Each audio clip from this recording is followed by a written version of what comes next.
Очень важно вовремя замечать первые симптомы. Это важно во всем: в бизнесе, в здоровье, да, в любой сфере, в отношениях и в психологическом состоянии, да, в эмоциональном состоянии то же самое. Если мы будем игнорировать эти симптомы, да, то есть игнорировать насморк, как я люблю это говорить, да, мне очень всегда нравится метафора именно с насморком. Если мы игнорируем насморк, потом будет гайморит. Да, то есть если мы не игнорируем, вовремя начинаем себе помогать и лечить его, мы до гайморита не доведем.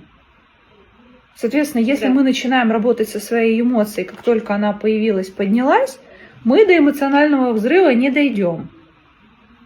Если мы не начинаем этого делать, то, соответственно, нас потом бомбанет. Да, то есть этот гнойник, он все равно прорвется, и это неизбежность.